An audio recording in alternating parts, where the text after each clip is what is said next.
បាទសូមគោរពសម្ដេចអាដាមលោកជំទាវលោកស្រីនាងកញ្ញាទូរទស្សនិកជនទាំងអស់ជាទីគោរពវិលមកជួបគ្នាបន្តជាមួយនឹងកម្មវិធីនីតិសុខភាពខ្ញុំរបស់ស្ថានីយ៍ទូរទស្សន៍ខ្មែរប៉ុស្តិ៍លេខ 9 HD ដែលនៅក្នុងនោះកម្មវិធីយើងខ្ញុំបានធ្វើការជម្រាបជូនកាលពីសប្តាហ៍មុនរួចមកហើយនៅក្នុងថ្ងៃនេះយើងនិយាយអំពីបញ្ហាតិចចំហនិងបំពង់កដែលទទួលការបកស្រាយពីលោកវិជ្ជបណ្ឌិតបាទស្រួយអាដូឡាដែលជាអនុប្រធានបាទផ្នែកបាទតិចចំហបំពង់កបាទនៃមន្ទីរពេទ្យប្រកេតមេលាបាទថ្ងៃនេះផ្ទាល់បាទលោកវិជ្ជបណ្ឌិតបានផ្ដល់វត្តមានយ៉ាងមានតម្លៃបន្តទៀតហាក់ដូចជាបែកគ្នាយូរខែមកហើយបាទដែល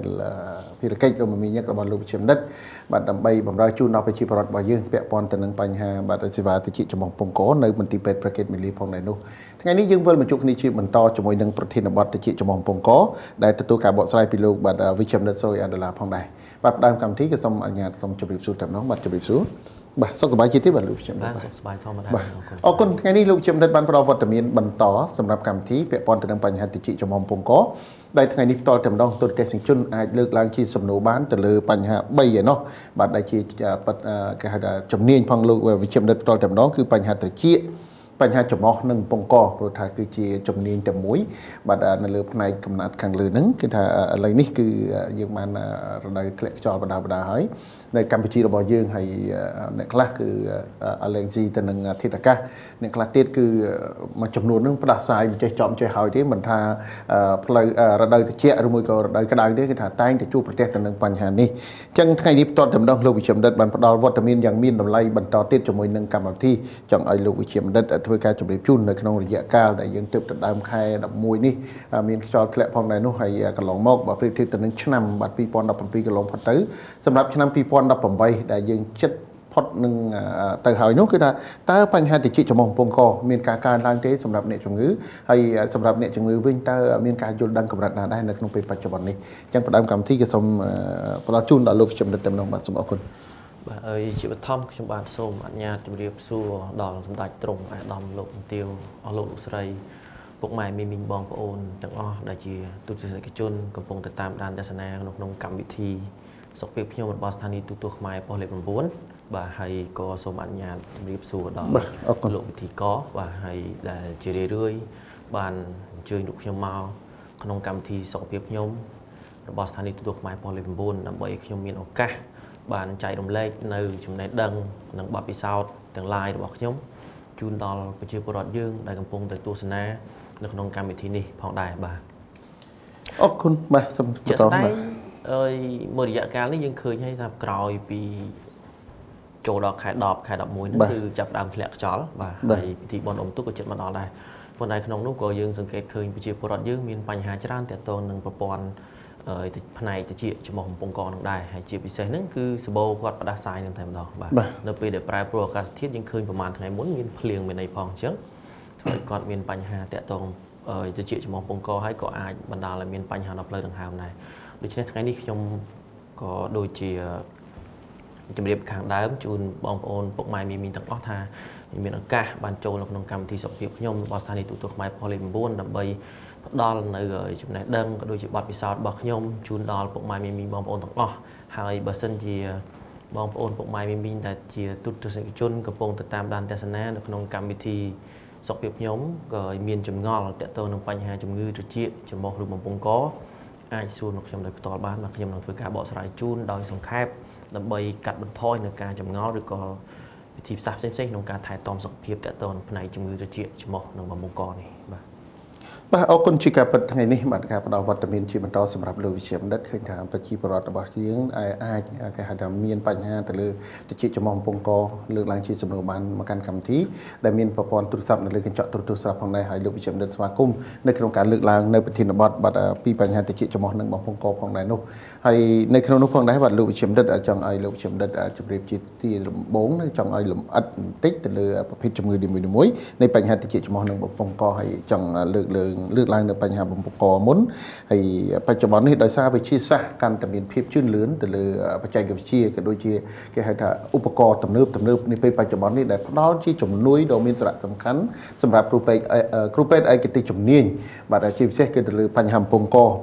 កាលពីមុនឡើយបាទទូតទេសជនទៅលើបញ្ហាសាច់បំពង់កដែលយើងបានដឹងហើយប្រជាពលរដ្ឋរបស់យើងហើយពីអ្នកខ្លះមានក្រុមគ្រួសារមានកូនមានប្អូនមានក្មួយដែលកើតនៅការដោះសាច់នៅបំ ពងកពីមុនមកយើងថាគឺមិនអាចព្យាបាលបានទេតតែពេញវ័យទើបយើងអាចធ្វើការវះកាត់ព្យាបាលនៅដោះសាច់ពងកបានប៉ុន្តែបើប្រៀបធៀបទៅនឹងពេលបច្ចុប្បន្នដោយសារបច្ចេកវិទ្យាកាន់តែទំនើបតើការព្យាបាលសាច់បំពង់កយើងដើរដល់កម្រិតណាហើយនៅក្នុងពេលបច្ចុប្បន្នប្រសិនបើកើតក្មេងក្រោមអាយុ5ឆ្នាំឬមួយក៏ទៅ1ឆ្នាំ2ឆ្នាំនោះអាចយើងព្យាការបានធ្វើការព្យាបាលបានទេក្នុងពេលបច្ចុប្បន្ននេះបាទសំណួរនេះល្អបាទហើយដោយសារតែការវិវត្តរបស់ផ្នែកវិទ្យាសាស្ត្រក៏ដូចជាសម្ភារៈនិងអភិវឌ្ឍផ្នែកចំណេះដឹងទូទៅហើយក្រុមគ្រូពេទ្យរបស់ខ្មែរយើងមួយចំនួនធំក៏បានបន្តការសិក្សានៅពីបណ្ដាលប្រទេសដែលកំពុងតែរីកចម្រើននៅលើពិភពលោកជាពិសេសរីកចម្រើនផ្នែកវិស័យសុខាភិបាលនេះសូមជម្រាបថាតាមរយៈការវិវត្តទីយូរមកហើយដែលយើងធ្លាប់តែឮថាដោះសាច់បំពង់កតើគាត់ពេញវ័យគាត់អាយុ17 16 18ឆ្នាំអញ្ចឹងតាមរយៈការវិវត្តមករហូតដល់សប្តាហ៍ថ្ងៃនេះយើងអាចធ្វើការវះកាត់សាច់បំពង់កជូនអ្នកជំងឺចាប់ពីអាយុ3ឆ្នាំឡើងបានន័យថាយើងអាចធ្វើបានចំពោះកុមារចាប់ពីអាយុ3ឆ្នាំឡើងប៉ុន្តែមុននឹងធ្វើការវះកាត់ចំពោះកុមារអាយុ3ឆ្នាំឡើងមិនថាកុមារឬក៏មនុស្សធំនេះយើងត្រូវពិនិត្យឈាមគាត់សិនតែគាត់មានបញ្ហាអីដែលតាក់ទងទៅនឹងការវះកាត់ដែលមិនអាចធ្វើការវះកាត់បានដូចជាក្របឈាមសគាត់ឡើងគាត់មានជំងឺឈាមក្រកកគាត់ហើយមានជំងឺសតិមិនល្អពីកំណើតមកជាដើមបាទនៅបញ្ហាផ្សេងទៀតដែលយើងរៀបរាប់មានចំនួនច្រើនបាទក្នុងករណីដែលកុមារឬក៏អ្នកជំងឺមិនថាកុមារឬមនុស្សធំទេបើសិនជាយើងពិនិត្យឃើញទៅថាគាត់មិនមានបញ្ហាមួយចំនួនដែលខ្ញុំរៀបរាប់ជូនខាងលើនេះទេយើងអាចធ្វើការវះកាត់ធ្វើការព្យាបាលជំងឺដុសសាច់បំពង់កតាមរយៈការវះកាត់នឹងបានចំពោះកុមារចាប់ពីអាយុ3ឆ្នាំឡើងហើយសប្តាហ៍ថ្ងៃនេះនៅមន្ទីរពេទ្យប្រកេតមេលាដែលមានរូបខ្ញុំជាអ្នកវះកាត់ដោយផ្ទាល់យើងបានធ្វើការវះកាត់ជូនកុមារជាច្រើនតាក់ទងនឹងជំងឺត្រចៀកចំហបំពង់កជាពិសេសគឺសាច់បំពង់កនឹងតែម្ដងយើងធ្វើការវះកាត់ជូនកុមារបានជោគជ័យល្អណាស់បាទហើយក្រោយពីធ្វើការវះកាត់គឺកុមារក្រោយពី5 6ម៉ោងមកកុមារដឹងខ្លួនពីថ្នាំសន្តំថ្នាំគេលក់គាត់អាចនិយាយគាត់អាចញ៉ាំរបស់ទុនរបស់ត្រជាក់បានដោយមិនបាច់តមហើយម្យ៉ាងទៀតដោយសារតាមរយៈឧបករណ៍ទំនើបយើងអាចវះកាត់ហើយគាត់អាចនិយាយគាត់អីភាសាបានតែម្ដងមិនចាំបាច់ដូចពីមុនអត់ឲ្យគាត់និយាយត្រូវការឲ្យគាត់ទៅសេត្រូវការឲ្យគាត់ស្អំតកអីជាដើមហើយការវះកាត់ទៀតសោត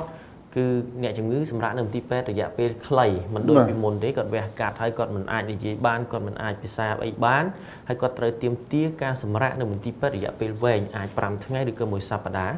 ប៉ុន្តែសប្តាហ៍ថ្ងៃនេះយើងធ្វើការវះកាត់សាច់បំពង់កក្នុងករណីដែលយើងធ្វើដោយថ្នាំសន្តំ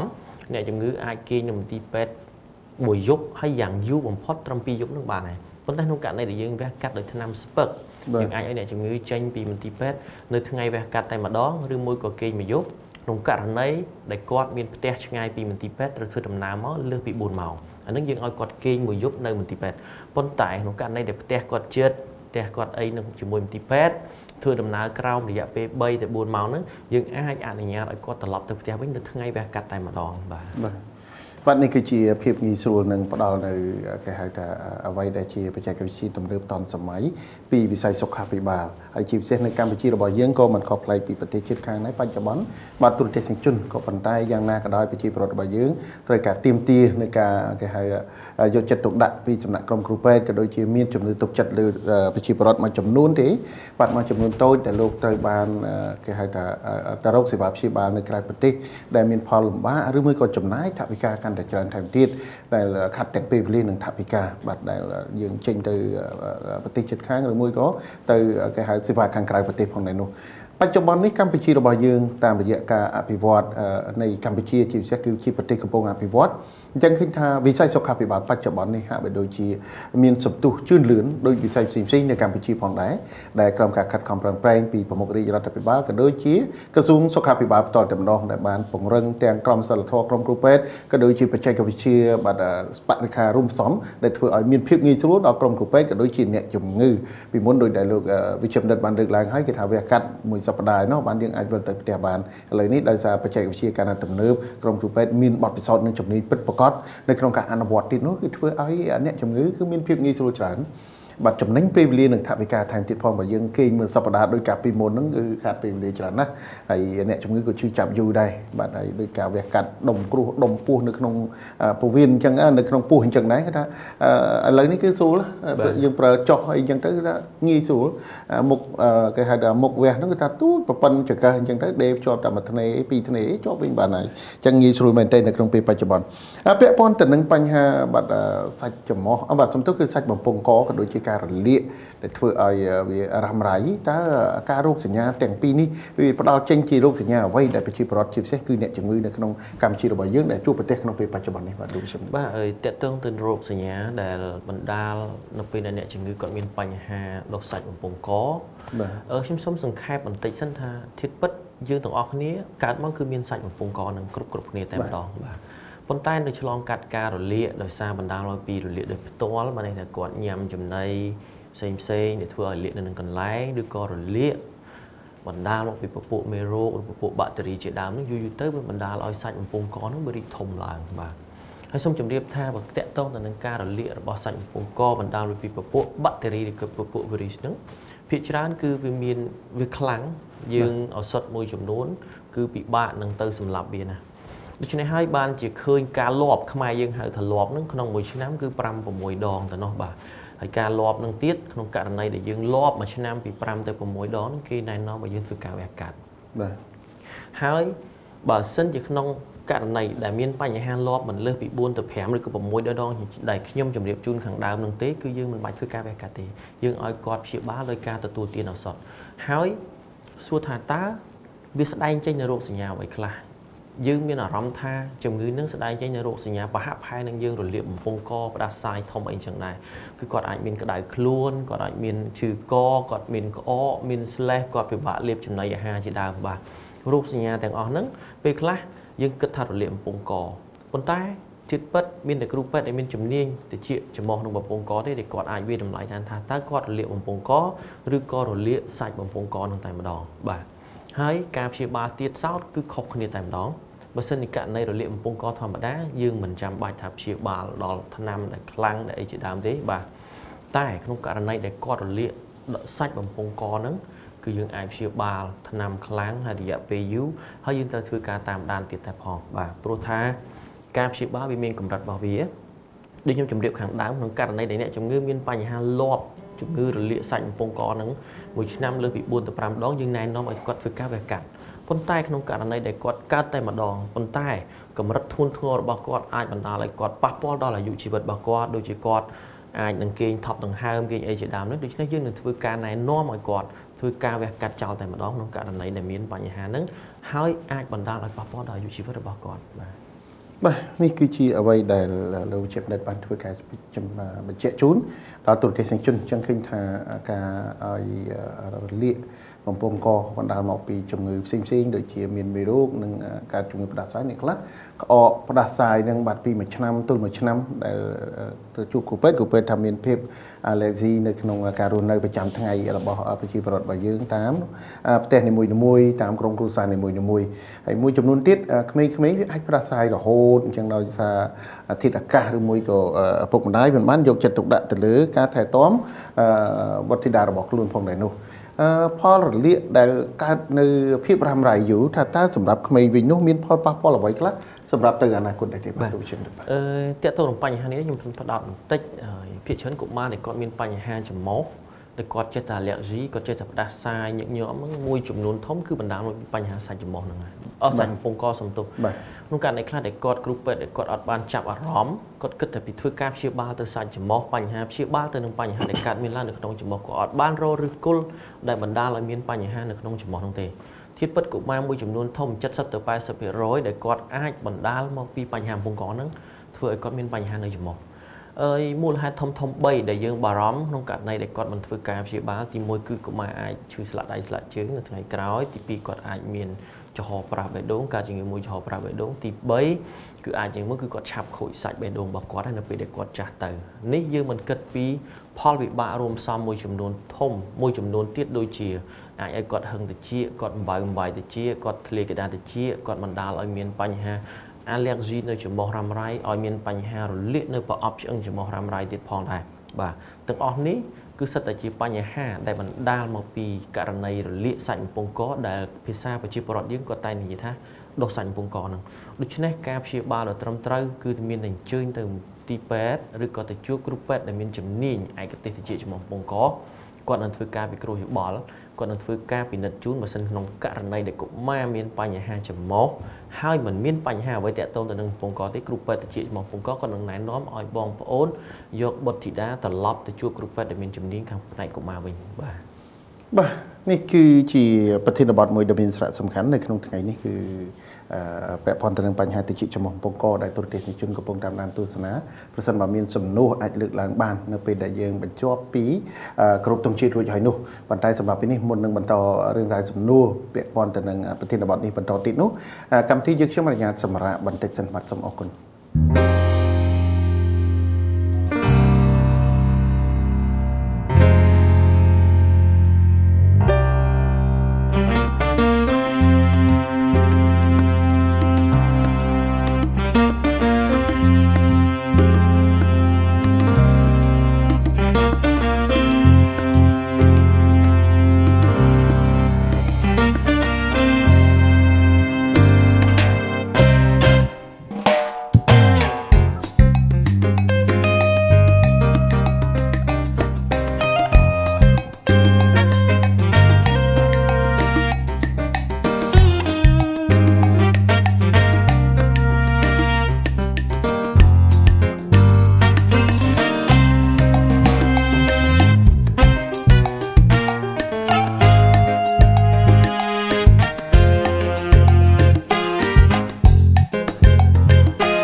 បាទទូរទស្សនិកជនជាទីមេត្រីយើងវិលជួបគ្នាបន្តជាមួយរឿងរ៉ាវពីបញ្ហាតិចចំបោះនឹងបំពង់កោះបាញ់មិញ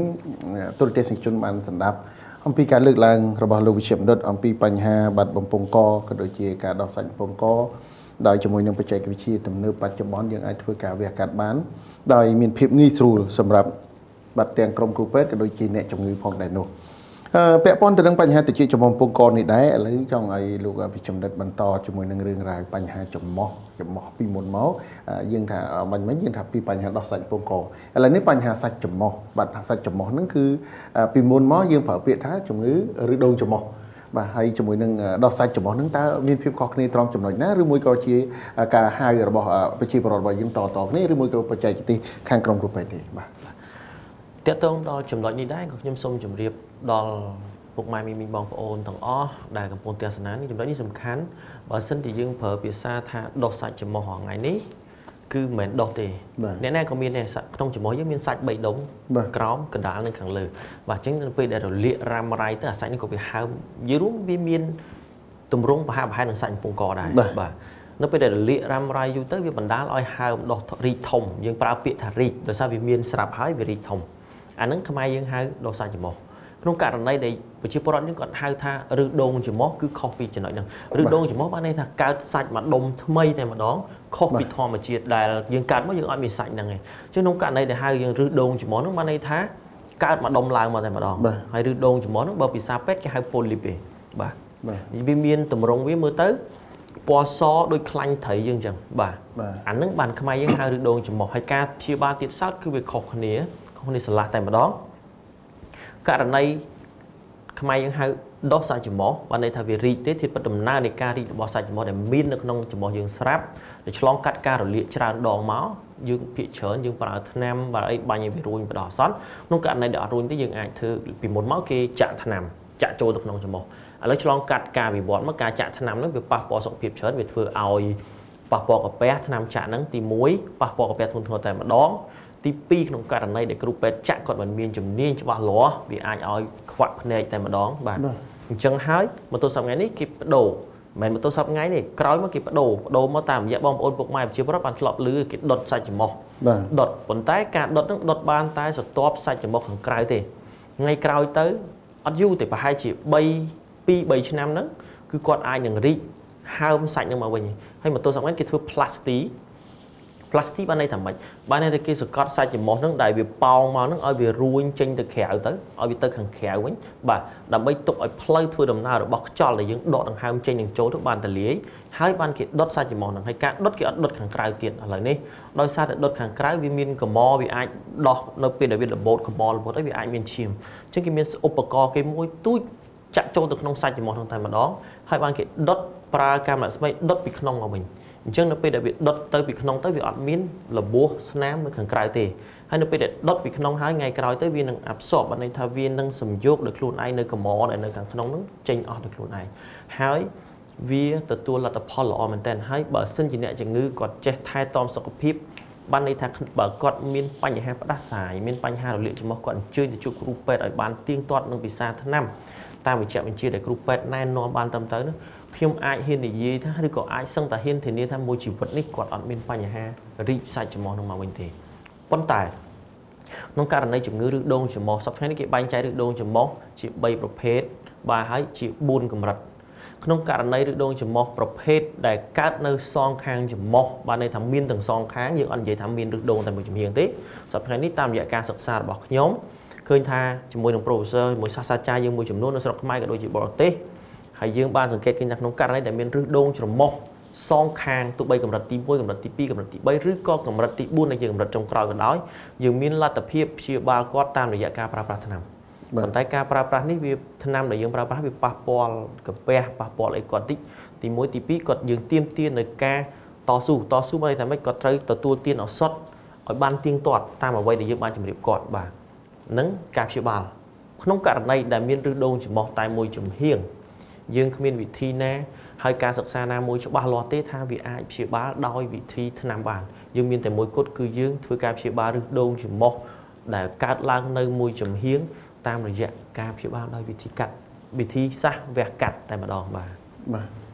ឃើញថាបច្ចេកវិទ្យាទំនើបមែនទែនបច្ចុប្បន្ននេះឃើញថាភាពងាយស្រួលរបស់ក្រុមគ្រូពេទ្យក៏ស្រួលអ្នកជំងឺក៏ស្រួលដែរពីមុនមកយើងធ្វើការកាត់ឬដងច្រមុះឬមួយក៏ដុតហ្នឹងគឺថា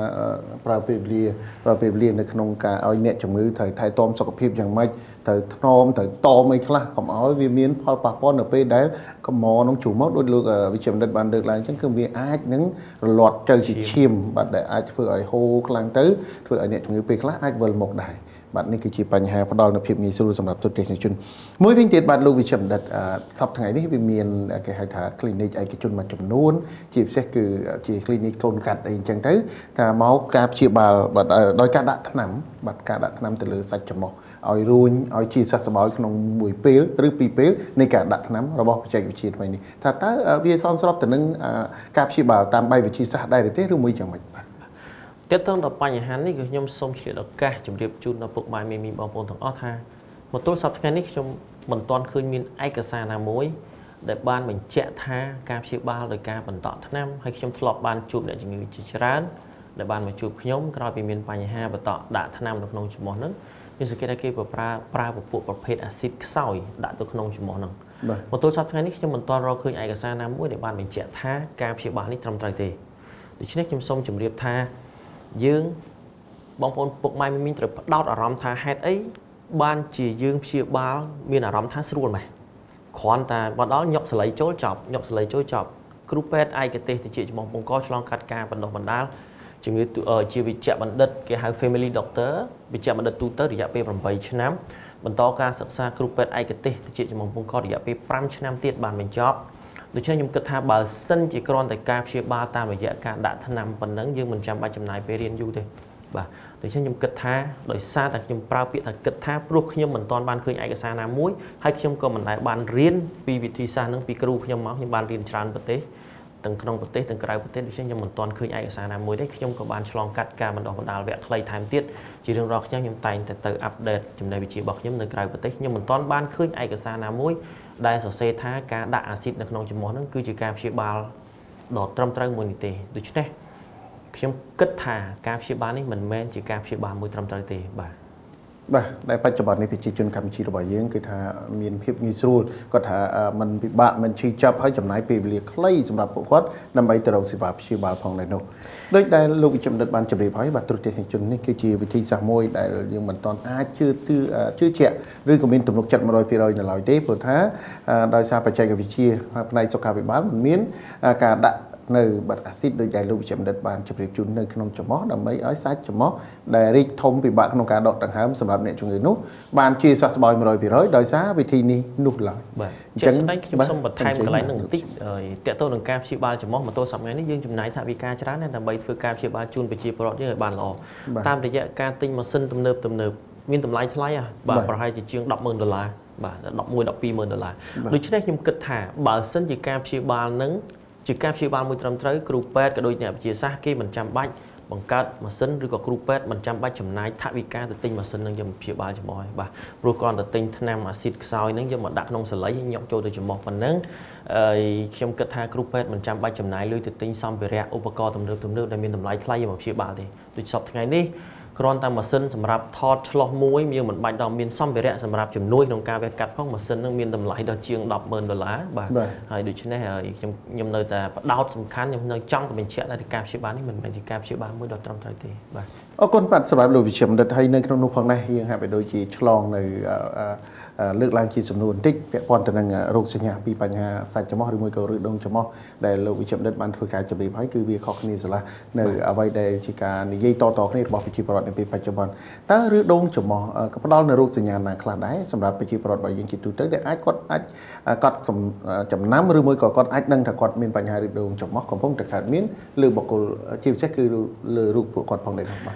ទាក់ទងទៅនឹងរោគសញ្ញាដែលបណ្ដាលមកពីជំងឺឬដងច្រមុះយើងសង្កេតឃើញច្រើនប៉ុន្តែក្នុងករណីដែលឬដងច្រមុះទើបតែកើតឡើងថ្មីនៅកម្រិតទី1នេះយើងពិបាកធ្វើការសន្និដ្ឋានឲ្យគាត់ទទួលថាគាត់ដឹងថាគាត់មានឬដងច្រមុះណាដោយសារអីដោយសារវានៅតូចគាត់មិនទាន់មានសញ្ញាទេប៉ុន្តែមានសញ្ញា2ដែលគាត់ត្រូវចាប់អារម្មណ៍គឺទី1គាត់ថយនៅការហិតក្លិនរបស់គាត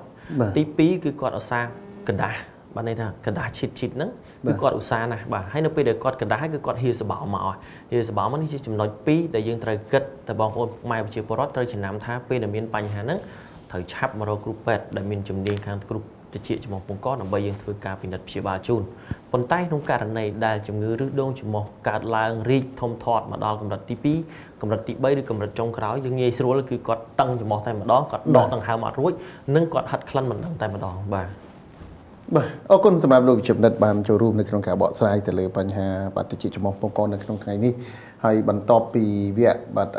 គ្រប់ទងជាតិចូលរួមគ្រប់ទងជាតិទាំងអស់គ្នាទៅគឺថាទូរទស្សនិកជនអាចលើកឡើងជាសំណួរមកកាន់កម្មវិធីយើងខ្ញុំបានលោកវិជ្ជបណ្ឌិតស្វាគមន៍នៅក្នុងការបកស្រាយបំភ្លឺជូនរាល់បញ្ហាតិចច្រមុះនិងបំពង់កបាទបច្ចុប្បន្ននេះគឺថាមានផលប៉ះពាល់ច្រើនសម្រាប់ប្រជាពលរដ្ឋរបស់យើងជាទូទៅប្រសិនបើយើងមិនបានចូលមន្ទីរពេទ្យទេអត់ដឹងនេះតែពេលដល់ទៅពេទ្យទៅបានដឹងថាអូសម្បូរអ្នកជំងឺបាទបញ្ហាតិចច្រមុះពងកដែលកើតមានបាទជាញឹកញាប់ជាពិសេសជាប្រចាំសម្រាប់អ្នកជំងឺដូចបញ្ហាច្រមុះបញ្ហាបំពង់កអញ្ចឹងប្រសិនបើគាត់អលាកហើយងាយនឹងការស្ដារជាពិសេសអ្នកដែលរ៉ាំរ៉ៃដែលគាត់គិតថាអីយូរអលាកខ្លាំងទៅបានរត់ទៅរកសេវាព្យាបាលពីក្រុមគ្រូពេទ្យជំនាញបាទអញ្ចឹងចង់ឲ្យប្រជាពលរដ្ឋរបស់យើងស្វែងយល់បន្ថែមទៅលើបញ្ហាតិចច្រមុះពងកអ្នកខ្លះគាត់គិតថាមិនដែលបង្កឲ្យមានបញ្ហាគ្រោះថ្នាក់ដល់អាយុជីវិតទេទៅលើបញ្ហាតិចច្រមុះពងកនេះគាត់ថាជារឿងបន្ទាប់បន្សំដែលយើងអាចពិបាកក្នុងការគេពិសេសគឺបំពង់កបាក់លេបាយបាក់ញ៉ាំបាយបាក់ទទួលទានអីផ្សេងប៉ុន្តែទៅលើច្រមុះគឺ cái thà bữa sân gì dương mình tao chia bá gồm ấy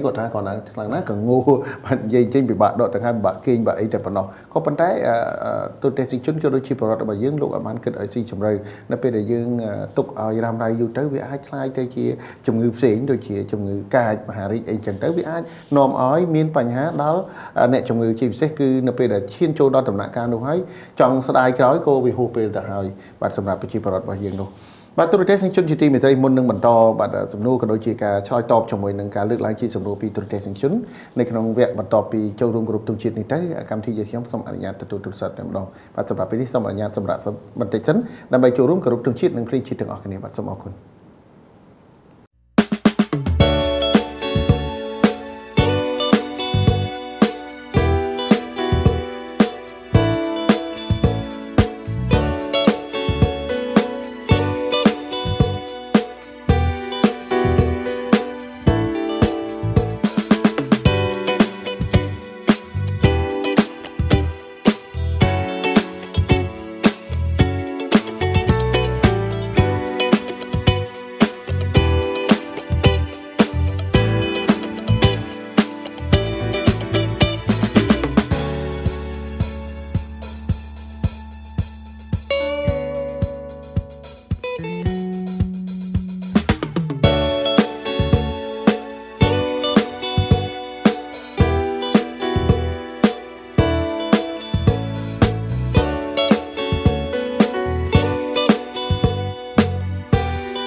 បាទទូរទស្សនិកជនជាទីមេត្រីយើងវិលមកជួបគ្នាបន្តជាមួយនឹងប្រធានបទថ្ងៃនេះយើងនិយាយពីបញ្ហាទឹកជាចំហនឹងបំពង់ក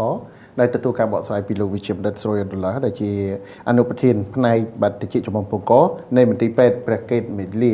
ចឹងថ្ងៃនេះបាទទូរទស្សនិកជនអាចលើកឡើងជាសំណួរមកកាន់កម្មវិធីបានពាក់ព័ន្ធទៅនឹងបញ្ហាទឹកជាចំហនឹងបំពង់កដែលមានលេខទូរស័ព្ទបាទខាងបច្ចេកទេសបាទសូមជួយតម្លើងលេខទូរស័ព្ទផងដើម្បីឲ្យទូរទស្សនិកជនលោកបានដឹងអំពីព័ត៌មានពាក់ព័ន្ធទៅនឹងបញ្ហាទឹកជាចំហបំពង់កជាពិសេសអាចលើកឡើងជាសំណួរមកកាន់កម្មវិធីយើងខ្ញុំបាន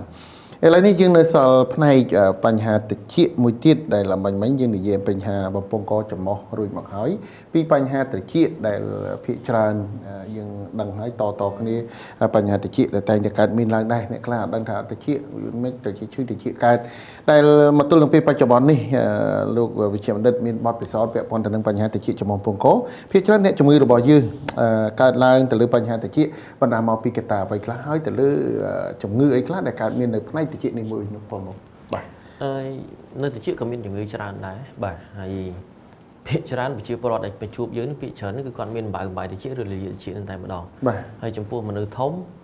ចាស់បាទអ្នកជំងឺដែលគាត់អាយុនិយាយរួមគាត់ពេញវ័យបាទតែចាប់ពី6 7 8 10ឡើងរហូតដល់50 60ឆ្នាំក៏ដោយភាគច្រើនមូលហេតុគឺគាត់ចេះតែយកអីទៅបាល់លេងបាទបាល់តិចពេលក្រោយពីគាត់មួយទឹកមួយអីហ្នឹងចេះយកសលៃយកអីហ្នឹងទៅបាល់តិចការត្បាល់តិចនេះមិនមែនជារឿងមួយល្អទេហើយសូមឲ្យពុកម៉ែមីបងប្អូនទាំងអស់ត្រូវចាំថានៅពេលដែលតិចយើងមានអាចតិចបន្តិចតួយហ្នឹងកុំប៉ះពាល់វាបាទណាស់តែយើងមានតិចតួយហ្នឹងមានអារម្មណ៍ថានៅអត់បានអីចឹងចេះតែត្បាល់ចេះតែចាប់ចេះតែអីចឹងជាធម្មតាអាចតិចវាកើតឡើងនៅពេលដែលយើងមានធូលីមានមេរោគឬក៏រលាកកើតឡើងគឺវាត្រូវបង្កើតមកកពេញអាចតិចហ្នឹងគឺវាបង្កើតអាចតិចឡើងតែម្ដងដើម្បីជួយការពារនិយាយរួមទៅបើយើងគិតឲ្យខ្លីអាចតែជាសបោជាមួយនឹងស្លេះហ្នឹងមានមុខងារប្រហាក់ប្រហែលគ្នាទេនៅពេលដែលវាមានអាលាកឬក៏វាមានពពួកមេរោគចូលទៅក្នុងបណ្ដាលឲ្យយើងមានបញ្ហាគេហៅ infection ហ្នឹងបាទហើយកើតជំងឺឆ្លងណាមួយនៅក្នុងផ្នែកតិចបំពង់កគឺស្លេះសបោក៏ដូចអាចជាវានឹងចេញមកជួយការពារហើយយើងអត់ដឹងនៅពេលដែលមានបញ្ហានេះយើងចេះតែលូកចេះតែយកសម្ភារៈដែលមិនស្អាតមិនបានធ្វើអនាម័យយកទៅចាប់យកចេញដូចយើងយកមេរោគទៅដាក់បន្ថែមនៅក្នុងនឹងចឹងក្នុងពេលដែលតិចកំពុងតែមានបញ្ហាកំពុងតែមានមេរោគត្រឡប់មកចំណុចនឹងវិញមានអ្នកជំងឺជាច្រើនសួរខ្ញុំថាខ្ញុំបានហើយស្រោះទឹកក្តៅខ្ញុំបានលាងអាល់កុលលាងអីបាទសុំជម្រាបថាអាល់កុលដែលល្អនៅស្រុកយើងគឺមានតែ90ដូចជា95 97អង្សាសេទេហើយខ្ញុំបានសួរទៅគាត់វិញថាចុះបើពពួកមេរោគហ្នឹងដែលវាងាប់នៅលើសពី97អង្សាមេរោគខ្លះដល់100 150ឬក៏200អង្សានោះសួរថាតើអាល់កុលអាចសម្លាប់វាបានអត់ chứ không cả này nắng để dương vô xong về giờ từ bao được không từ chuyện nó về thì dương miền Pành Hà là mỏ Pành Hà sao nắng cứ cặp phong từ miền mê rút được non sạp hay dương vô mê rút từ đạn được non tham thiết ban này thay phần đa là miền ban này thay cầm rất đi ca rồi liên đến căn là thôn kho từ tiệt phong chỉพวก cụm ma phía trên này giúp bị bay từ pram trên năm dương sự kiệnคือcó miền Pành Hà non bay nè còn ai miền mình nè đại miền Pành Hà thì chị phía trên chỉพวก cụm ma được trong chuẩn bị bị hàng đám cụm ma đại miền Pành Hà thì chị bay nè mình nè non chừng nào bay nè nắngคือบรรดาลงปีปงกรตั้งแต่มาดองใส่ปงกรหรือปัญหาจมอตั้งแต่มาดองเพราะถ้าปีจมอปีบาทก็ตัวจมอก็โดย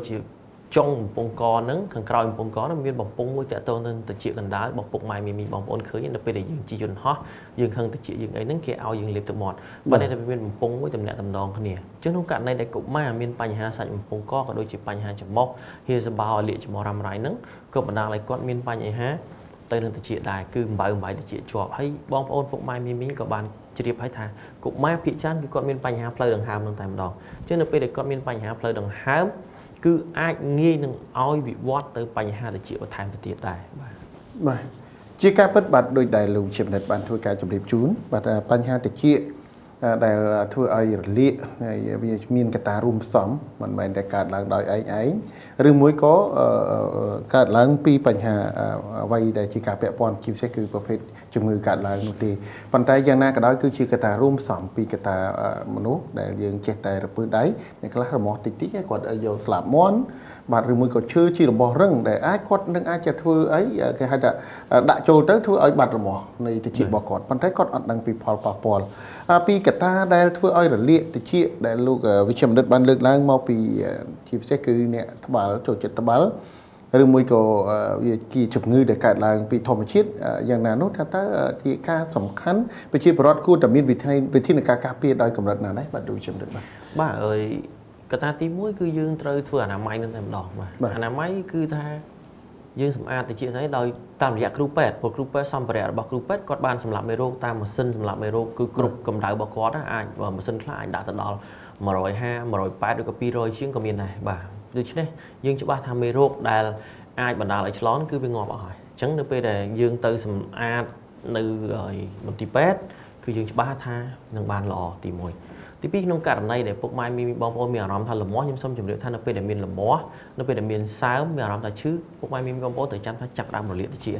จังน้องการในนั่งซ้ำเมตตากลมย่อซ้ำไปแร่หรือก็อุปกรณ์เซ็งๆปีขังกระด่าโจตะเจียนขยมเคยจะสไลด์เนี่ยคลาสคือก้อนย่อสาวโกนสาวมาโตโกนสาวล้านนี่ย่อตัวบาลแต่มาดองก็ถ้าก้อนหล่อม้อก็เถอะกะ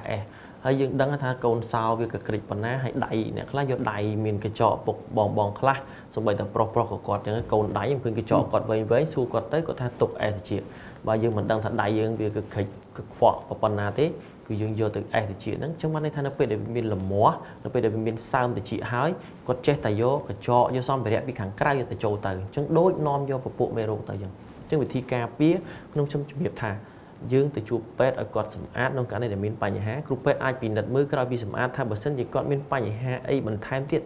กอดไอพัดดอลเลยจะอยู่บอลถ้าเธอสมาร์ทเธอนาไม่แต่เชี่ยมันแทมเทียดในหนึ่งประเทศอย่างไม่ในน้องการในกึศท่าเธอกู้แต่ปลาท่าน้ำครูเป็ดนั่งเอาท่าน้ำเอาบ้านตรำตรึโดยตื่นตามนั่งประเภทជំงือเด็กการเวลาหนึ่งน้องแต่เชี่ยมันท่าแต่เชี่ยเต้จุ่มมอกปงกอก็ได้บ่าอันนี้จีกตามมือเดี๋ยวยืงเตยกาเปียบ่าสมปกไม้มีปมพัดดาวตะลือเรื่องปัญหานาไม่ที่สำคัญเอาคนนะมาตรวจเทสิงชุนชิติมิไทยเปียปอนต่างปัญหาที่จีจมองปกติไงนี่มาตรวจเทสิงชุนไอเลือกลายจีสมนุมาการกรรมที่บ้านได้มีเลขตรวจสอบในเรื่องเจาะตรวจสอบภัยหลงฟงอัมพีปัญหาที่จีจมองปกติเลือกวิชาเลือกลายแค่หาได้อาจลอยตอบต่างการเลือกลายจีสมนุปีตรวจเทสิงชุนเปียปอนต่างปัญหาที่จีจมองหนึ่งบ่มปกติได้การมีบัดได้ไปชีพรถมายื่นตีมวยคือการได้เพื่ออารมณ์ขันในการรุ่นนี้ตีปีเพื่อมีเพียบรำไรได้เพื่อเนี่ยจมือมันไอตรอมเท่าจะถึงการได้มีพอลปะพอแต่เรื่องปัญหาที่จีนั่งบ่ปงกอพงได้นู่จมนักจังใบได้กำที่บันเลือกลายกับบันมิ้งได้ลูกวิจารณ์ดัดบันเพื่อการบ่สไลบ่พลือจุนถ้าตาเตียงที่จีจมมนึ่งบ่ปงกอประสันบันเนี่ยจมือมันบันแต่ตัวเนื้อกาบชีบาลบันเติมเตยจมวยครูเป็ดไอกติจมนี้มีพอลบะนั่งมีพอลปะพอลเอาไว้ทั้งทั้งที่แต่เราเนี่ยจมือน้องเป็นปัจจุบันนี้บ้าง ជាក់ស្ដែងដូចខ្ញុំត្រឡប់ថយក្រោយមកវិញក្នុងករណីដែលយើងមិនបានពិគ្រោះដូចជាកុមារគាត់មានបញ្ហារលាកផ្លូវដង្ហើមតែយើងមិនបានពិគ្រោះផ្ទាល់ជាមួយនឹងគ្រូពេទ្យដែលមានជំនាញទៅជាច្បងពងកករណីខ្លះគាត់ទៅតែជាមួយគ្រូពេទ្យឯកទេសជំងឺកុមារគាត់ឃើញថារលាកតងសួតរលាកច្រមុះធម្មតាប៉ុន្តែក្នុងករណីដែលគាត់បានឆ្លងកាត់ការពិគ្រោះរវាងគ្រូពេទ្យទាំងពីរនាក់បាទនេះគ្រូពេទ្យជំនាញទៅជាច្បងពងកក៏ដូចជាគ្រូពេទ្យជំនាញខាងពេទ្យកុមារយើងអាចផ្ដល់គ្រោះយោបល់ទៅគាត់ថាក្នុងករណីខ្លះកុមារគាត់មានបញ្ហាលាកតងសួតទៅជាមូលហេតុដែលសំខាន់នោះគឺគាត់មានបញ្ហានៅសាច់បំពង់កដូច្នេះក្នុងនាមខ្ញុំជាគ្រូពេទ្យទៅជាបំពង់កខ្ញុំអាចផ្ដល់គ្រោះយោបល់ថាគួរតែធ្វើយ៉ាងម៉េចចំពោះកុមារហើយខ្ញុំអាចជូនដំណឹងទៅគ្រូពេទ្យដែលមានជំនាញទៅជាកុមារថែមទៀតថាលើកុមារក៏មានបញ្ហានេះអញ្ចឹងដូច្នេះការរួមសហការគ្នាការពិគ្រោះការជួបគ្រូពេទ្យដែលមានជំនាញទៅជាបំពង់កគឺជាកត្តាមួយចាំបាច់ជាពិសេសទៅលើកុមារហើយព្រោះដោយសារឪពុកម្ដាយមួយចំនួនគាត់នៅមានការភ័ន្តច្រឡំជំងឺទៅជាច្បំពង់កគាត់មានបញ្ហារោគសញ្ញាផាកផាយនឹងរលាកតងសួតដែរគាត់គិតថាយកទៅផ្នែកជំនាញកុមារសប្តាហ៍ថ្ងៃនេះយើងមានគ្រូពេទ្យជំនាញឯកទេសទៅជាច្រមុះបំពង់កកុមារថែមទៀតនៅប្រទេសយើងបាទគេនឹងជួយផ្ដល់ពិគ្រោះយោបល់យ៉ាងច្បាស់លាស់ថាតើគាត់មានបញ្ហាហ្នឹងកុមារហ្នឹងគាត់មានបញ្ហាមកពីទៅជាច្បំពង់កឬមួយក៏មិនមានបញ្ហាមកពីទៅជាច្បំពង់កទេហើយសប្តាហ៍ថ្ងៃនៅមន្ទីរពេទ្យយើងខ្ញុំមន្ទីរពេទ្យប្រកែនមេលាក៏មានគ្រូពេទ្យជំនាញខាងផ្នែកហ្នឹងដែរបាទយើងអាចពិគ្រោះទាំងកុមារទាំងមនុស្សធំនៅផ្នែកជំងឺទៅជាច្រមុះបំពង់កផងដែរបាទអរគុណលោកវិជ្ជបណ្ឌិតដែលបានធ្វើការលើកឡើងជាការបកស្រាយជាពិសេសគឺលើបាទគោលដៅពីបញ្ហាតិចច្រមុះបំពង់កនៅក្នុងពេលបច្ចុប្បន្នដែលកើតមានសម្រាប់ប្រជាពលរដ្ឋជាទូទៅហើយនៅក្នុងនោះផងដែរបាទទូរទស្សនិកជនបាទអាចលើកឡើងជាសំណួរបានមកកាន់កម្មវិធីជាខ្ញុំបាទពាក់ព័ន្ធទៅនឹងបញ្ហាតិចច្រមុះបំពង់កដែលលោកវិជ្ជបណ្ឌិតស្វាគមន៍នៅក្នុងការបកស្រាយបំភ្លឺជូនហើយប្រធានបទនិយាយពីបញ្ហាតិចច្រមុះបំពង់កទេប្រសិនបើទូរទស្សនិកជនលើកឡើងក្រៅនៅប្រធានបទក៏មិនអាចនឹងធ្វើការបកស្រាយបំភ្លឺជូនបានដល់ទូរទស្សនិកជនបានដែរអញ្ចឹងឃើញថានៅក្នុងបាទថ្ងៃនេះបាទទូរទស្សនិកជនបានយល់ដឹងបន្ថែមទៀតទៅលើបញ្ហាតិចច្រមុះនិងបំពង់កដែលលោកវិជ្ជបណ្ឌិតស្វាគមន៍នៅក្នុងការបកស្រាយបំភ្លឺជូនរាល់សំណួរដែលបានលើកឡើងមកកាន់កម្មវិធីបាទនៅក្នុងវេលានេះផងដែរនោះបាទហើយសម្រាប់ពេលនេះមុននឹងបន្តទទួលទូរស័ព្ទពីទូរទស្សនិកជនកម្មវិធីយើងខ្ញុំអនុញ្ញាតសម្រាប់បន្តិចសិនបាទសូមអរគុណ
បាទទូរទស្សន៍ជនជាតិមីត្រីយើងវិលមកជួបគ្នាបន្តជាមួយរឿងរ៉ាវពាក់ព័ន្ធនឹងបញ្ហាតិចចំបងពងកដែលប្រធានបទថ្ងៃនេះបានលើកឡើងជូនឲ្យជាការចូលរួមបកស្រាយពីលោកវិជ្ជបណ្ឌិត Sroy Adolar ដែលជាវិជ្ជបណ្ឌិតឯកទេសជំនាញបានទៅលើបញ្ហាតិចចំបងនឹងបងពងកផ្ទាល់តែម្ដងថ្ងៃនេះបាទទូរទស្សន៍ជនមានសំណួរអាចលើកឡើងជាសំណួរមកកាន់កម្មវិធីយើងខ្ញុំបានលោកវិជ្ជបណ្ឌិតស្វាគមន៍នៅក្នុងការបកស្រាយបំភ្លឺជូនលើបញ្ហាតិចចំបងនឹងបងពងកដែលកំពុងតែកើតមាននៅក្នុងពេលបច្ចុប្បន្នហើយឥឡូវនេះយើងចូលដល់រដូវកាលបាទដល់ធ្លាក់ខ្យល់មកពីខាងជើងយើងចូលដល់រដូវតិចនឹងល្ងាចហើយជាពិសេសអ្នកដែលងាយនឹងរងគ្រោះគឺថាសម្រាប់អ្នកដែលគេហៅថាមិនសូវជាមានសុខភាពល្អបាទជាពិសេសគឺអាសាផ្ដាសាយហ្នឹងគឺថាមិនសូវជាមានពលកម្មអីចឹងវាអាចទទួលរងនៅការផ្ដាសាយដោយរ៉ាំរ៉ៃអាចបង្កឲ្យមានគ្រោះថ្នាក់ដល់បញ្ហាការរលាករ៉ាំរ៉ៃពីបញ្ហាតិចសំទុះគឺបំពង់កក៏ដូចជាច្រមុះផងដែរមួយវិញទៀតបាទទូរទស្សនិកជនទៅលើបញ្ហាច្រមុះនេះដែរដែលបច្ចុប្បន្ននេះដោយដែលកម្មវិធីបានលើកឡើងជាសំណួរសួរទៅកាន់លោកវិជ្ជបណ្ឌិតរួចមកហើយពាក់ព័ន្ធទៅនឹងការដាក់ថ្នាំមិនមែនជាបច្ច័យល្អហើយលោកវិជ្ជបណ្ឌិតក៏បានលើកឡើងផងដែរទោះបីទៅដល់ប្រទេសគេជឿនលឿនក៏គេមិនដែលឃើញថាការដាក់ថ្នាំនេះគឺជាវិធីព្យាបាលដ៏ល្អត្រឹមត្រូវទៅលើអ្នកជំងឺដែលកើតមាននៅការដោះសាច់បាទសំទោសឬមួយក៏ឬដងច្រមុះនោះដែរក៏ប៉ុន្តែយ៉ាងណាក៏ដោយនៅកម្ពុជារបស់យើងចេះតែធ្វើការសាកល្បងសម្រាប់ប្រជាពលរដ្ឋដែលបានដឹងហើយឃើញហើយឮហើយថាអូគេទៅដាក់ថ្នាំតែមកដាក់2 ដងទៅ3 ដងហ្នឹងគេជាហើយមិនបាច់ចាំទៅព្យាបាលនាំឈឺសាច់នាំពិបាកអញ្ចឹងនេះគឺជាទម្លាប់នៃប្រជាជនកម្ពុជារបស់យើងប៉ុន្តែយ៉ាងណាក៏ដោយមុននឹងសម្រេចចិត្តនៅក្នុងការជ្រើសរើសនៅសេវាព្យាបាលដែលជាទីទុកចិត្តយើងត្រូវរកមើលថាតើមានគ្រូពេទ្យឯកទេសជំនាញត្រឹមត្រូវទេតែសមស្របទៅនឹងក្រសួងសុខាភិបាលអនុញ្ញាតឲ្យធ្វើការព្យាបាលជូនប្រជាពលរដ្ឋដែរឬមួយយ៉ាងណានោះបាទហើយមួយវិញទៀតបច្ចុប្បន្នដោយសារឥឡូវគេហៅប្រទេសកម្ពុជាគឺជាប្រទេសកំពុងអភិវឌ្ឍអញ្ចឹងផ្នែកបាទគេហៅ cosmetic ក៏កាន់តែទំនើបដែរបច្ចុប្បន្ននេះយើងចង់ធ្វើមិនក៏បានដែរចង់ដាក់ច្រមុះតក្តោងទៅអីគឺថាបានងាយស្រួលបំផុតទៅលើចំណុចនេះមួយចំនួនលោកវិជ្ជបណ្ឌិតដែលប្រជាពលរដ្ឋរបស់យើងដែលជ្រើសរើសក្នុងការតច្រមុះដាក់ខ្ទង់ឲ្យបានស្រស់ស្អាតហ្នឹងមួយចំនួនទៅគឺដកចេញឡើងកំហូងនៅផ្នែកច្រមុះរបស់គាត់ទាំងនេះតើវាអាចមានផលប៉ះពាល់ទេទៅថ្ងៃអនាគតទៅលើបញ្ហាអ្នកដែលចង់បានស្រស់ស្អាតបន្ថែមទៅលើអ្វីដែលធម្មជាតិបានបង្កើតហើយនោះបាទអើយតើតើនឹងបញ្ហានេះដែរខ្ញុំផ្ដោតទៅលើចំណុចទី1ជាមួយតើតើបញ្ហាបន្ថែមបន្តិចតើតើនឹងរឿងបញ្ហាដាក់ថ្នាំដែរហ្នឹងខ្ញុំជួបអ្នកជំងឺច្រើនដែរដែលគាត់ត្រឡប់មកជួបខ្ញុំក្រោយពីដាក់ថ្នាំហើយយើងសង្កេតឃើញថាជួនកាលគាត់មានជំងឺផ្សេងដូចជាជំងឺវាចឆ្អឹងច្រមុះឆ្អឹងខ្ចីនៅក្នុងច្រមុះហ្នឹងតែគាត់មិនព្រមព្យាបាលហ្នឹងគាត់បែរជាប្រើជាតិអាស៊ីតថ្នាំអាស៊ីតហ្នឹងដាក់ឲ្យស៊ីសាច់ច្រមុះនៅខាងវិញអញ្ចឹងគាត់អត់ជាទេចំអ្វីដែលចំគោលដៅក្នុងការព្យាបាលឧទាហរណ៍គឺគាត់ឆ្អឹងច្រមុះវាចគេទៅព្យាបាលឆ្អឹងច្រមុះហ្នឹងឲ្យត្រង់គាត់អត់គិតចឹងទេគាត់គិតថាគាត់ចេះតែមកជំនាញហ្នឹងគឺដឹងតែមកដាក់ថ្នាំទឹកអាស៊ីតហ្នឹងតែម្ដងដើម្បីឲ្យវាស៊ីហ៊ុនសាច់របស់មកជាហៀងវិញតែអ្វីដែលជំងឺវានៅមានដដែលបាទទី2តើតើនឹងរឿងបញ្ហាកែសម្ផស្សច្រមុះការវិវត្តរបស់វិទ្យាសាស្ត្ររបស់យើងសង្កេតឃើញថាមកទល់សប្តាហ៍ថ្ងៃនេះជាក់ស្ដែងមិនថាបុរសនារីទេសប្តាហ៍ថ្ងៃនេះគឺគាត់ចង់ស្អាតគឺគាត់ចង់កែច្រមុះក៏អីប៉ុន្តែយើងមកទល់សប្តាហ៍ថ្ងៃនេះនៅក្នុងឯកសារទាំងអស់ការព្យាបាលដោយយកសម្ភារៈខាងក្រៅបានន័យថាដូចយកជ័រយកអីជាហ្នឹងដាក់ចូលហ៊ុនច្រមុះសាច់ច្រមុះហ្នឹងដាក់ធ្វើក្តោងធ្វើអីជាដើមហ្នឹងគឺមិនមានការធានាទេបាទមិនធានាខុសទៅថាអ្នកជំងឺនៅពេលដាក់ទៅគាត់អាចមានប្រតិកម្មជាមួយនឹងសារធាតុដែលដាក់ពីខាងក្រៅអត់ទេដូចជាជ័រជាអីជាដើមបាទហើយក្នុងករណីដែលគាត់ដាក់ទៅមានបញ្ហាប្រតិកម្មដូចជាឡើងក្រហមឡើងខ្ទុះឡើងអីហ្នឹងគឺគ្រូពេទ្យគេណែនាំឲ្យយកចេញតែម្ដងគឺអត់អាចទុកទេក្នុងករណីដែលដាក់ទៅមិនមានបញ្ហាប្រតិកម្មក៏ដោយក៏នៅក្នុងឯកសារបានទៅសេដែរគឺក្នុងរយៈពេល7ឬក៏10ឆ្នាំគាត់ត្រូវដកចេញហើយដាក់ថ្មីបាទហើយមុននឹងដកចេញបើសិនដោយពេលដែលដកចេញក្នុងករណីដែលគ្រូពេទ្យពិនិត្យឃើញថាអត់មានបញ្ហារលាកបញ្ហាអីប្រតិកម្មអីទេគាត់អាចដាក់ចូលវិញភ្លាមប៉ុន្តែក្នុងករណីដែលមើលទៅឃើញរលាកមានក្រហមច្រមុះក្រហមអីជាដើមគ្រូពេទ្យនឹងណែនាំឲ្យធ្វើការព្យាបាលនៅអ្វីដែលជាបញ្ហាកើតឡើងដោយតាមពីរយៈជ័រនឹងមុននឹងធ្វើការដាក់ថ្មីទៀតបាទតើតើនឹងវិទ្យាសាស្ត្រមួយចំនួនទៀតក៏រីកចម្រើនដែរឥឡូវនេះគេយកឆ្អឹងខ្ចីយកសាច់នៅក្នុងខ្លួនយើងឬក៏យកខ្លាញ់នៅក្នុងខ្លួនយើងទៅសំយោគនៅក្នុងក្តោងច្រមុះហ្នឹងតែម្ដងយើងអាចដាក់បានមួយជីវិតហើយវាមិនមានបញ្ហាទេប៉ុន្តែតម្លៃនៃការព្យាបាលនៅតម្លៃនៃការធ្វើអាហ្នឹងគឺវាថ្លៃខ្លាំងណាស់ហើយអាចចូលទៅដល់ជិត$10000ក៏មានដែរបាទគាត់តែធ្វើក្តោងច្រមុះមួយបើប្រៀបធៀបទៅនឹងការដាក់ជ័រដាក់អីពីមុន$1000 $500ទៅតាមប្រភេទជ័រឃើញតែខុសវាឆ្ងាយ ប៉ុន្តែការធ្វើដោយបច្ចេកវិទ្យាថ្មីធ្វើបិទតែមានអស់តម្លៃថ្លៃមែនប៉ុន្តែវាអាចធានាបាននៅការដែលដាក់នៅក្នុងច្រមុះយើងអស់មួយជីវិតដោយមិនចាំបាច់បារម្ភពីការដកចេញដោយមិនចាំបាច់បារម្ភពីការរលាកឬក៏មានប្រតិកម្មអីផ្សេងទៀតចំពោះខ្លួនប្រាណយើងតែម្ដងបានន័យថាគេយកអ្វីពីក្នុងខ្លួនយើងយកទៅដាក់នៅក្នុងច្រមុះដូចយកឆ្អឹងខ្ចីនៅតិចឆ្អឹងខ្ចីនៅឆ្អឹងគនីឆ្អឹងខ្ចីនៅឆ្អឹងតាគៀឬក៏យកខ្លាញ់ពោះអីជាដើមហ្នឹងយកទៅដាក់នៅក្នុងច្រមុះយើងដោយមានលាយជាមួយនឹងសារធាតុផ្សេងទៀតដើម្បីឲ្យវារឹងឬក៏រុំជាមួយនឹងសាច់ទុនណាមួយដើម្បីដាក់នៅក្នុងច្រមុះឲ្យមើលទៅវារូបរាងស្អាតដូចធម្មជាតិតែម្ដងបាទសប្តាហ៍ថ្ងៃនេះដោយសារកម្រិតជីវភាពប្រជាពលរដ្ឋរបស់យើងកាន់តែមានការជឿនលឿនជាពិសេសគឺប្រាក់កម្រៃក៏កាន់តែខ្ពស់ក្នុងការរកចូលក្នុងក្រុមគ្រួសារក៏ដូចជាជីវភាពនីមួយនៃបុគ្គលដែលមានកម្រិតទៅតាមគេហៅថាជំនាញរៀងខ្លួនអញ្ចឹងហើយឃើញថាការដែលចង់បានកែលម្អបាត់សុខភាពលើផ្ទៃមុខបន្ថែមទៀតដែលខ្លួនកំពុងតែមានបញ្ហាស្មុគស្មាញអីអញ្ចឹងវាចេះតែកើតមានហើយបាទទូរទស្សនិកជនអញ្ចឹងដូចដែលលោកវិជ្ជបណ្ឌិតបានជម្រាបជូនអញ្ចឹងគឺបញ្ហាច្រមុះ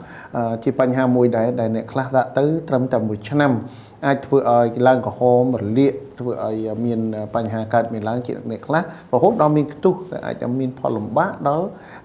អ្នកជំងឺជាពិសេសគឺអ្នកដែលចង់ស្រស់ស្អាតនោះថែមទៀតផងពីបញ្ហាដោយដែលលោកវិជ្ជបណ្ឌិតលើកឡើងអំពីបញ្ហាឆ្អឹងច្រមុះវាចំបាញ់មិញគឺថាសម្រាប់អ្នកជំងឺវិញប្រសិនបើមិនធ្វើការព្យាបាលទៅលើបញ្ហាឆ្អឹងច្រមុះវាដែលអ្នកខ្លះគាត់ត្អូញទៅឯថាគាត់មានសភាពឈឺក្បាលមិនដឹងថាមកពីអ្វីដល់ទៅជួបគ្រូពេទ្យជំនាញទៅគាត់ថាប្រហែលជាមកពីឆ្អឹងច្រមុះវាហ្នឹងហើយនៅក្នុងនោះការព្យាបាលឥឡូវនេះយើងអាចព្យាបាលបានដោយកម្រិតណាដែរលោកវិជ្ជបណ្ឌិតអ្នកខ្លះគាត់ទៅព្យាបាលហើយថាគ្រូពេទ្យគាត់ដាប់ឲ្យស្មើឲ្យព្យាបាលឲ្យជាប៉ុន្តែនៅតែមានបញ្ហាធ្វើឲ្យស្វាំងភ្នែកធ្វើឲ្យមានបញ្ហាកើតមានឡើងដល់អ្នកជំងឺតើទាំងនេះយើងអាចលើកឡើងបាននឹងការបកស្រាយទៅលើចម្ងល់របស់ប្រជាពលរដ្ឋបានទេបាទលោកវិជ្ជបណ្ឌិតបាទសំណួរនេះល្អមែនតើមកទល់សប្តាហ៍នេះខ្ញុំនៅតែសង្កេតនឹងជួបប្រទេសជាមួយប្រជាពលរដ្ឋជាពិសេសអ្នកជំងឺដែលមកជួបខ្ញុំគាត់នៅមានការភ័ន្តច្រឡំយ៉ាងម៉េចតើទៅនឹងបញ្ហាទាំងអស់ដែលកើតមានឡើងនៅក្នុងច្រមុះស្ដែងចេញនៅសញ្ញាប្រហាក់ប្រហែលគ្នាដូចជាឈឺក្បាលដូចជាតឹងច្រមុះដូចមានកណ្ដាស់ញឹកញាប់ហៀសម្បោរជាដើមគឺប្រហាក់ប្រហែលគ្នាដូច្នេះដើម្បីដឹងថាតើមានបញ្ហាវាជាក់ស្ដែងកើតឡើងតែបណ្ដាលឲ្យមានសញ្ញាទាំងអស់ហ្នឹងគឺពួកខ្ញុំជាគ្រូពេទ្យទៅជាច្រមុះកំពង់កអាចរកឃើញបាទចឹងក្នុងករណីដែលអ្នកជំងឺមួយគាត់ចូលមកគាត់រាយរាប់ប្រាប់យើងថាគាត់មានបញ្ហាឈឺក្បាលមួយម៉ាត់នៅក្នុងសិភៅតសេគាត់នៅឈឺក្បាលមួយម៉ាត់មានមូលហេតុជាច្រើនដែលឲ្យអ្នកជំងឺឈឺក្បាលចឹងក្នុងនាមយើងជាគ្រូពេទ្យជំនាញទៅជាច្រមុះកំពង់កយើងមិនអាចផ្ដោតទៅលើជំនាញអីផ្សេងបានទេក្នុងករណីនេះយើងពិនិត្យរកមើលតែបញ្ហាដែលកើតមានឡើងនៅក្នុងតិចច្រមុះនិងកំពង់កក្នុងករណីដែលយើងពិនិត្យមិនឃើញទេយើងត្រូវណែនាំអ្នកជំងឺទៅរកគ្រូពេទ្យផ្សេងទៀតប៉ុន្តែក្នុងករណីដែលយើងពិនិត្យឃើញហើយថាគាត់អាចមានបញ្ហាវាឆ្អឹងច្រមុះមកទល់សប្តាហ៍នេះវិធីព្យាបាលមានតែមួយទេប៉ុន្តែខ្ញុំសូមត្រឡប់ថយក្រោយតិចនៅក្នុងសៀវភៅនៅក្នុងឯកសារសូមពុកម៉ែបងប្អូនមីងសូមបដោតកន្លែងហ្នឹងស្ដាប់ឲ្យបានច្បាស់លាស់ទោះបីជាមើលទៅមានបញ្ហាអ្វីក៏ដោយបើសិនជាមិនមានសញ្ញារោគសញ្ញាណាមួយស្ដែងចេញឲ្យយើងមានបញ្ហាទេដូចជាឈឺក្បាលដូចជាតឹងច្រមុះអីជាដើមសៀវភៅអត់ណែនាំឲ្យយើងធ្វើការព្យាបាលទេបាទប៉ុន្តែក្នុងករណីតិចតួចប៉ុណ្ណាក៏ដោយវាច្រមុះតូចតិចក៏ដោយអីក៏ដោយបើសិនជាវារំខានដល់ការរស់នៅរំខានដល់ការបំពេញការងាររបស់យើងប្រចាំថ្ងៃនេះសៀវភៅក៏ដូចជាគ្រូពេទ្យនឹងណែនាំឲ្យធ្វើការព្យាបាលទោះបីការវាឆ្អឹងច្រមុះនោះតិចតួចក៏ដោយមកទល់សប្តាហ៍ថ្ងៃនេះវិធីតែមួយគត់ក្នុងការព្យាបាលឆ្អឹងច្រមុះវាគឺវិធីការព្យាបាលដោយវះកាត់បាទគឺវះកាត់តម្រង់ឆ្អឹងនឹងឲ្យត្រង់យើងអត់មានអាចឲ្យអ្នកជំងឺគាត់ទទួលទានថ្នាំទទួលទានឱសថណាមួយដែលអាចពុតឆ្អឹងនៅបានត្រង់វិញទេប៉ុន្តែមកទល់សប្តាហ៍នេះដោយសារវិទ្យាសាស្ត្ររីចម្រើនដូចខ្ញុំជម្រាបខាងដើមអញ្ចឹងយើងមានម៉ាស៊ីនអាចពិនិត្យម៉ាស៊ីនអាចធ្វើការវះកាត់បានទំនើបអញ្ចឹងក្នុងករណីដែលអ្នកជំងឺមានសញ្ញាឈឺក្បាលហៀសបោតឹងច្រមុះជាដើមហើយគាត់ចូលមកយើងពិនិត្យឃើញគាត់មានឆ្អឹងវាយើងអាចពិនិត្យឲ្យបានសពគ្រប់ថាតើគាត់មានជំងឺណាផ្សេងទៀតរួមផ្សំជាមួយនឹងជំងឺឆ្អឹងច្រមុះវាអត់ព្រោះថាបើសិនជាយើងអត់បានពិនិត្យយើងមើលទៅឃើញតែឆ្អឹងច្រមុះវាយើងវះកាត់ព្យាបាលតែឆ្អឹងច្រមុះវាដូច្នេះអ្នកជំងឺគាត់អត់បាត់ព្យាបាលអត់បាត់ឈឺក្បាលទេនៅពេលដែលក្រោយធ្វើការព្យាបាលវះកាត់ហើយគាត់អាចមានបញ្ហាផ្សេងទៀតដែលឲ្យគាត់ឈឺក្បាលដែរដូច្នេះតាមរយៈម៉ាស៊ីនថតនិងឆ្លុះទំនើបសពថ្ងៃនេះយើងអាចដឹងថាតើក្រៅពីជំងឺឆ្អឹងវាគាត់មានជំងឺអ្វីទៀតរួមផ្សំនៅផ្នែកច្រមុះហ្នឹងព្រោះហេតុអ្វីវាមានផលប្រយោជន៍នៅពេលដែលយើងរកឃើញជំងឺផ្សេងទៀតរួមផ្សំជាមួយនឹងឆ្អឹងច្រមុះវាដូចជារលាកប្រអប់ឆ្អឹងច្រមុះដូចជាគាត់មានរឹសដូងច្រមុះដូចគាត់មានជំងឺរលាករីកសាច់ច្រមុះជាដើម តាមរយៈការព្យាបាលដោយម៉ាស៊ីនឧបករណ៍ទំនើបគេហៅម៉ាស៊ីនអង់ដូស្កូពីហ្នឹងយើងអាចធ្វើការព្យាបាលជូនគាត់ក្នុងពេលតែមួយហើយព្យាបាលគ្រប់ជំងឺទាំងអស់ដែលនៅក្នុងច្រមុះនោះតែម្ដងដូច្នេះមុននឹងធ្វើសម្រេចជម្រាបជូនទៅអ្នកជំងឺថាបងត្រូវធ្វើការវះកាត់ត្រូវការព្យាបាលឆ្អឹងច្រមុះវាច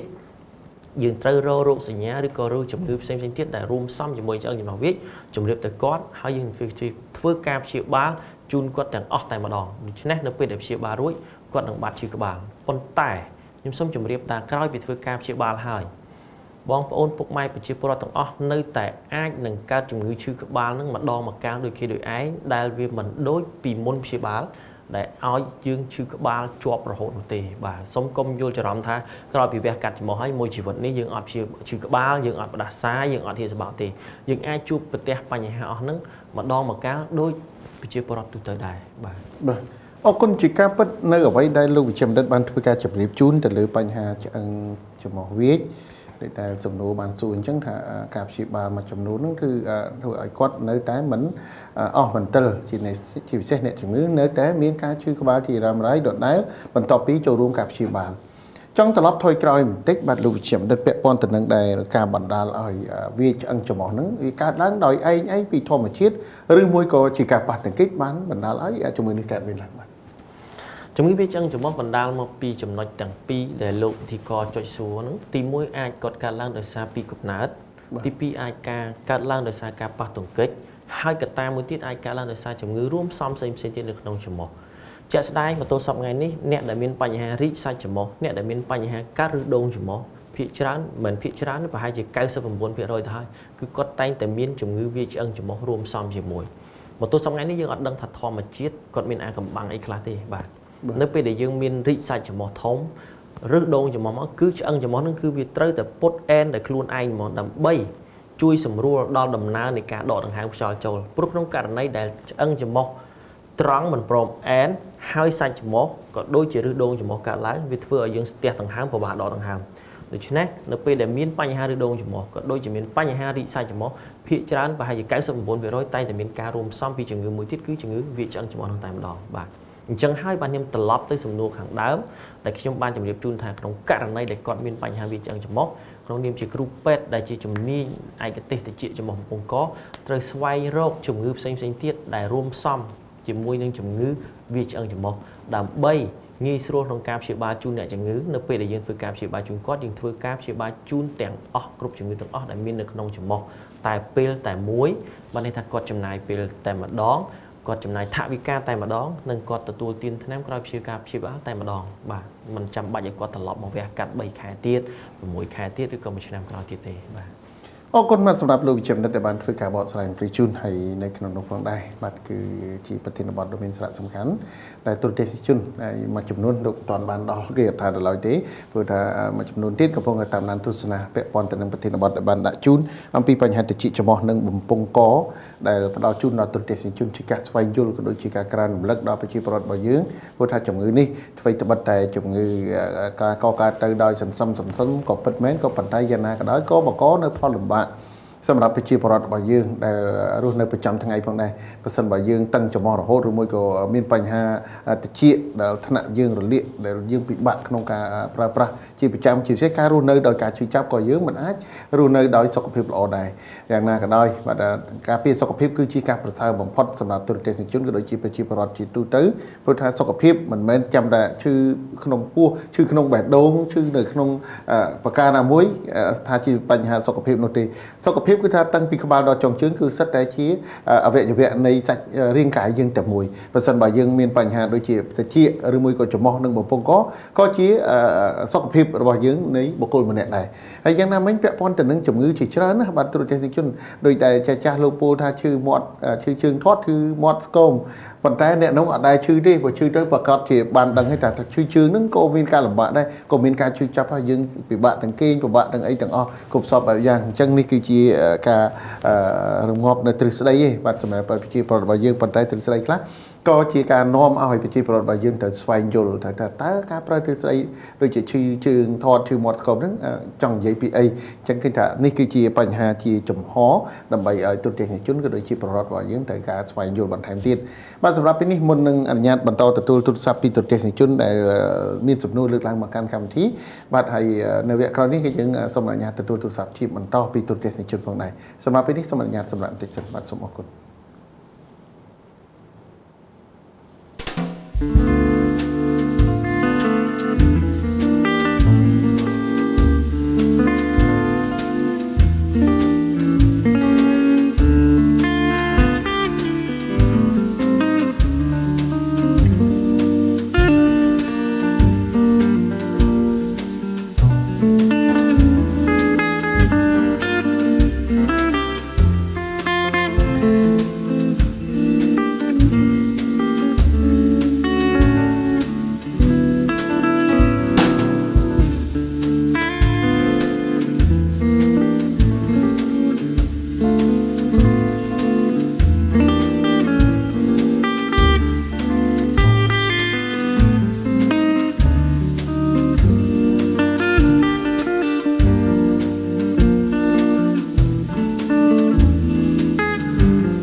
ว่าตุรเตสิชนจิตมิตรยังเวลมาจุกนี้มาต่อจมูกหนึ่งประเทศบอดปีปัญหาแต่จิตจมูกผมก็ได้ตัวการบอกสายปีโลบัดวิเชียมเด็ดซอยอดลาได้ชีวิเชียมเด็ดไอกิติจำเนียงจริงมาปีมันตีเป็ดประเกณฑ์เมเลียไอ้ขนมไทยนี่ต่อจำนองมาตุรเตสิชนมีสำนูไอ้เลือกล้างชีสำนูมาการการมาที่ยังชมบ้านได้ลูกวิเชียมเด็ดสฟากุ้มในขนมการบอกสายบอกพลือจูนร้อการเลือกล้างชีสำนูมาการการที่ให้การสหการสมอัญญาช่วยเจนเลยตัวซับดาวตุรเตสิชนได้ลูกกระพงตามนั้นตุสนาจมูกการที่พองได้บางเม้นได้ซาแต่กระพงแต่สำหรับในขนมการโจรวมอุปธรรมในการที่มีตุรเตสิชนลูกล้างลูกเลือกล้างชีสำนูพองได้ถัดเตอร์ปัญหาบัดโปโกหนึ่งการดอกสัจขนมโกดอกสัจบัดถ้าอาการข้อแต่ปีนึงข้อพลายคณิตีให้ข้อนั้นข้อตรงจมหน่อยได้บ้างเอาคุณแต่ต้นนึงสำนูแต่ก่อนบานสวนคือท่าตาจึงคือโปโกดอกสัจโปโกข้อคณิตีบ้างบางยังกึศเตอร์ปีนึงคือข้อคณิตสลายบ้างข้อคณิตได้แต่มาดอกเดือดซาดอกสัจโปโกคือวิมินในขังขนมหมอดบางยังหาหมอดตั้งยังเคยยังในโครงการในได้กบมากก็โดยเชียมันđược thông pin với để còn miềnปัญหาดอกสัจโปโกนึงยังกรอนแต่หาหมอดตั้งก็เคยยังในกุลดาสองครั้งคือคืนรีทมมาหมองโครงการในได้กอดดอกให้รีบันในทางกอดเลี้ยให้รีทมปนใต้การในคลาสกอดมือยังมืออัดเคยเตะกอดในตุยๆบันในกันในกำรัดตีมวยในหลายส่งจำเรียบท่าสัญโปโกรีวิมินบุญกำรัดได้กำรัดตีมวยตีปีตีใบหนึ่งตีบุญเจ้าโครงการในกำรัดตีปีก็บองโพมิเชียโปรอดตีมวยตีปียังกึศทาบองโพมิเชียโปรอดมันอาจมือดังทาเวรีเวียดดอกไอ้บางจังปนใต้น้องกำรัดตีใบตีบุญบองโพมิเชียโปรอดก่อนอาจมือเคย ในขณะการในกำหนดตีมวยตีปียังกึศท่ามีแต่ครูเปเต้เด็กยังไอ้ดังท่าตาตุ่มรงและขณะระบอบสังปงกรนั้นวิกำปงแต่ระเลี้ยหรืออดบ่าแต่ปัจจุบันยังมืออดดังไงจังหายบานเชียร์รอดไปเดี๋ยวมีปัญหาด้วยจุ่มริบปีข้างดาวจังบ่าท่าตาวิมีสัญญาไว้คลาดนับไปเดี๋ยวมีปัญหาเหลี่ยมปงกรหรือก็ดอกสังปงกรหรืออ้อได้คลูนลางสไลด์ผมบ่ายำจนได้5ชื่อกอเฉยจะดาวนั้นส้มเมตาช่วยมาช่วยครูไปเดี๋ยวมีจุ่มดีไอ้กระเตจิของปงกรมาในมีทำลายบานเนี่ยคลาดก่อนเดิมมีการพรจะล้อมได้กดจูบขยมกดปรับทั้งกดมีปัญหาดอกสังปงกรแต่ทิศปัดเอาเตะส้มจุ่มเรียบทับโปก็คือเนื้อในขังกลายในเตะบ่าวันในขังกลายกราวสบายนี่คือกระปิงนี่ไว้กระปิงตีรีดนั้นคือกดไอรีกดอาไม่จังเกดาวให้โปก็มีจานดำรงติดจานประเภทติดบ่าจึงเบียข้อนี้ปีจุ่มเนื้อดอกสังปงกรเนื้อดอกสังปงกรส้มจุ่มเรียบลองเตี้ยท่ายืง5 มอเตอร์นึกขนมมอดกุลนัดซองขางส้มจุ่มเรียบท่าสังปงกรมีนปรำบ่ยังใหญ่ปีกูนั่นคือมีนปีกูกันละบ้านในทางในกุลกับกอนั่งมีนปีในกุลนาดมีนปีให้ในขังกราวจงจุ่มมองมีนมวยเตียนให้ส้มจุ่มเรียบท่าจุ่มพวกกบมาและมีนปัญหาสังปงกรในจงจุ่มมองนั้นในเป็นเด็กวิริล้างเมาจิมูลละแหดมวยทมผมพอดได้เพื่อกบมาแต่จะมีนปัญหาเราเลี้ยจุ่มมองรำไรมีนประดาไซมีนเฮียสบาวมีนกระดาษอย่างยอบหายก็อายบรรดาอายกบมามีนปัญหาแต่ตรงตัวนึงจุ่มเงือเราเลี้ยแต่เจี๊ยบในกันดาลพองได้ดิฉันจุ่มเรียบขังดามนักท่องกบมาใบแน่อายุปีใบแต่ปรามชนะนั้นกดอาจมีปัญหาเราเลี้ยแต่เจี๊ยบในกันดาลบ้านในทางขนมใบมีนเหมือนแน่ในก็มีปัญหาหนึ่งถือจะพิจารณาได้ยืนตามระยะการสังเกตก็โดยการปิดนัดเชียบาชุนกบมาแต่ยังคืนท่าปัญหาคือมาปีปัญหาแต่เจี๊ยบมาปีปัญหาใส่ของปงก้อนในกราวจุ่มหอลงไตมาดองดิฉันยิ้มส้มจุ่มเรียบท้าปกก็คือข้อพิจารณาดอกสังปงก้อส้มเป็นแจมนองเตียนสังปงก้อในขนมมอดกุลดาดสองครั้งมือตะคืนติดทมปีเมาส์แต่ในปกก็คืออันในขนมมอดตะคืนในขังกลายกอในตอแต่มาดองให้ในกราวสบายยืงบ่าสมองกุลก้นมัดลูกวิเชียมดันให้ในขนมก็มีการเลือกล้างชีสมนูพองได้ปีตุรเตสิจุนเปะปอนจมวยหนึ่งปัญญาตะเชี่ยวินมาดองปัญญาตะเชี่ยในขนมก็สู้ทางตากาตะกาหรือลิตะเชี่ยรำไรอาจบรรดาเอามีนปัญหาเอาไว้แต่จีพอลบะคลาเต้สำหรับเนี่ยจมูกส้มจุ่มเรียบท่าแต่เชี่ยใบใจเชี่ยใบภายในคือแต่เชี่ยขังกลายกันดาลและขังขนมพิจารณาการเราเรียกแต่เชี่ยรำไรคือมีนพอลวิบะทุนโง่ให้ส้มจุ่มเรียบท่าจุ่มงือเราเรียกแต่เชี่ยรำไรว่าสนกันในเด็กก่อนมีนทะเลมีนได้กระดาษแต่เชี่ยทิศคือเชี่ยจุ่มงือมวยในวิบะเชี่ยบาลโปรให้ได้ยังไงเชี่ยบาตามระยะการเดการปักกระดาษแต่เชี่ยบ้านผลใต้มุนหนึ่งการเดการปักกระดาษเชี่ยลำใบเทื่อเตยบ้านจุกใจทุกตาแต่เนี่ยจุ่มงือก็เตยเพียบาตัดชิ้นเอาสงบอย่างติดกับบานใบคายได้หมดหนึ่งถ้วยกาเพียบาการปักกระดาษเจียป้นไต่ขนมกำลังเป็นได้ยื่นกำปุ้งแต่ถ้วยกาเพียบาเอาแต่เจียนั่งสงบนั่งคือมีการปีบาแต่มาดองปีบาคลางแต่มาดองคือยื่นการปลาโดยน้ำการเลี้ยงกายนั่นคือกำร้อนเหมือนงี้หนึ่งสงบบานละอตาไว้ได้ยังจังบานเลยดูชิ้นนี้การเราเลี้ยแต่เจียรำไรคือให้คือเป็นการปีบาของการเพียบาไม่ย่างไม่เตียดการเราเลี้ยแต่เจียรำไรนี่เป็นพอปีบาชรานะบ่าตีมวยก่อนอาจเคลียกระดาษจีตีปีก่อนอาจมีปัญหาแต่ต้องต้องมันปอนขวบบ้าตีใบโดยซาแต่ไม่มีเราเรียกแต่จีคลาขมายังให้ใบยังมือเติมมีตุ้มมีอะไรนึงวิอาชลองโจตัวขนมขวบบ้ามันน่าเรามีปัญหาเราเรียกสลามคูเราเรียกไอเตียพองโดยเฉพาะส้มปกไม้มีบองโอนต่างอ้อมีตาปรองประหยัดจีพิเศษจำพวกกบม้ายืนสังเกตขึ้นกบม้าจีจราได้มีปัญหาเราเรียกแต่จีโดยจำเรียบทางดำนั่นขนมใบมีมันเนี่ยไอซึ่งมันในทางมีปลายเชี่ยมาพายปรามแต่3 สัปดาห์จราใบยังกระตือใบเนี่ยบ่ายังให้ส้มมีตาปรองประหยัดในแมนเทนให้บ่าเส้นที่น้องกาในได้กรุ๊ปแปดกุมาได้ก่อนดอลอยู่บอลทั้งกูแต่ตลอดมาชัวกรุ๊ปแปดแต่มีจำนวนที่เชี่ยจะมองปงก็กูแต่บองปูมีต่างอ้อยกุมาได้มีปัญหาแต่เชี่ยจะมองปงก็ยังมาชัวกรุ๊ปแปดโปรธามียมจุ่มเนี่ยจะเงยจีจรามีปีใบเนี่ยให้ได้ก่อนมันบางเชี่ยบ้าก่อนอาจมีปัญหาการตื่นจุ่มเงยเพลย์จัดเพลย์ไอจีตาเหมือนเพลย์จัดก็คือกอดโคแกหาทำไมยังตาเจตทางกอดวงเวียนร้อมกอดมันหล่อโดยด้านโดยซาแต่ปัญหานั้นมีปากปอตะโดตะดอกกูขบาระบอลเนี่ยจะมือพองได้ก็นะมันลูกวิเชียมดัดให้เปียปอนตัวหนึ่งสำนูมวยเตี้ยสำหรับไปชีพรถบายืมมันเลือกลางมันนี้คือถ้า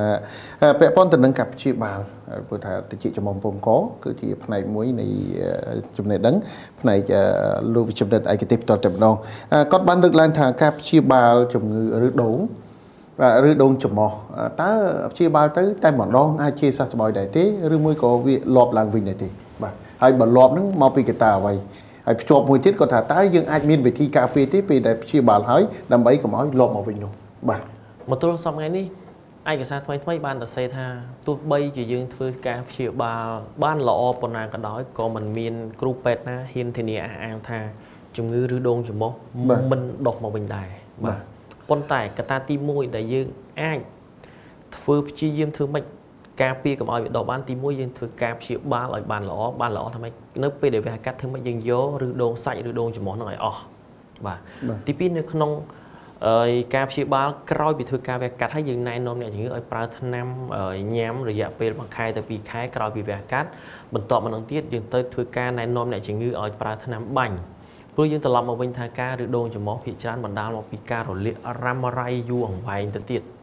nè ramarai du ở vài hay bên nhom pra bị này nơi không này thì chị chỉ mong phong có bật lửa bị bay khai cái kết tha vi chi prophet chủng ngư ramarai này bên tay du ở vài này chỉ ngư môi chủng nuôn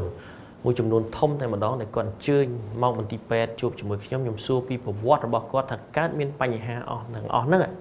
tăng bị pena máu nè khla cọt tha tăng bị pram chnam môn nè khla cọt prap tha tăng bị đọp chnam môn đi trên này bạn nhom prap bị thà ram rai hay dùng phải những ai prap bị thà ram rai thò mà đá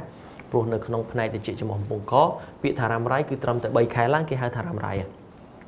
chân ca rồi lệ cho một ram rai hay dùng vài tiết cứ ai bản đá ở miền Pành ha ca được đồn cho một chứ hay cái bị thưa ca chia ba đòi bị thì sa về cắt hỏi tìm môi grupet rồi với bàn lỏ vô ở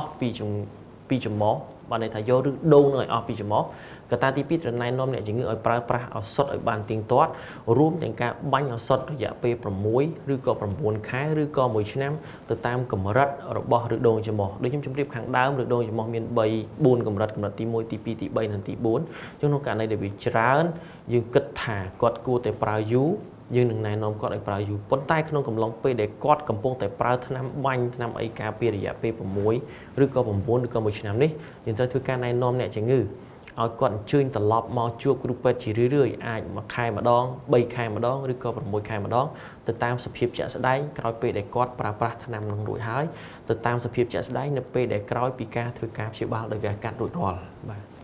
บ่ออกคนจิกับประเดี๋ยวไว้ได้เราวิจารณ์บันถือกาจะไปจุนรอสมโนได้บันเดือดล้างปีตุรเกสิงจุนเปะปอนตนึงการเดือดล้างนี่คือทางคือชีสมโนดอลอ๋อปัจจัยยังนากระดอยสำหรับไปชีพรอดยังถือเพื่อการสวายยุลหนึ่งชีพิเศษคือสดับในการจับเรียบจุนไปเชี่ยมเชี่ยหนึ่งกล้องรูปเป็นไอกิติจุ่มเนียน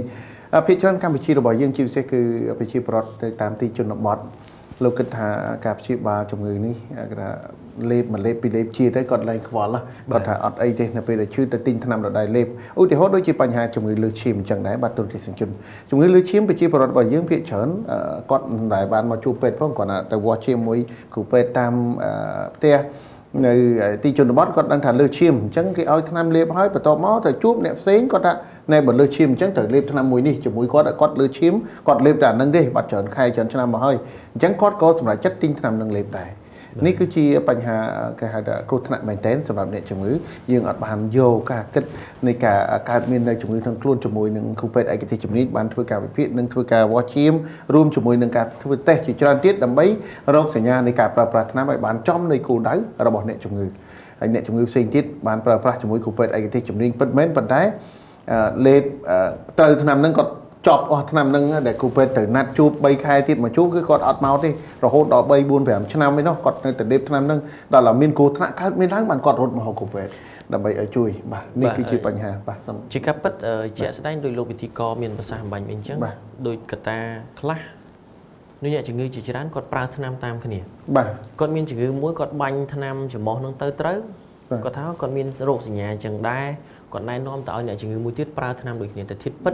จึงมือเด็กกอดการมีนปีเหมือนเนี่ยเติมเหมือนเนี่ยคือเหมือนโดยนี้ก็ร้อนแต่โรคสัญญาได้บรรดาเราปีจึงมือเส้นในขนมในจมูกที่หอทับในจมูกมวยจ๊อก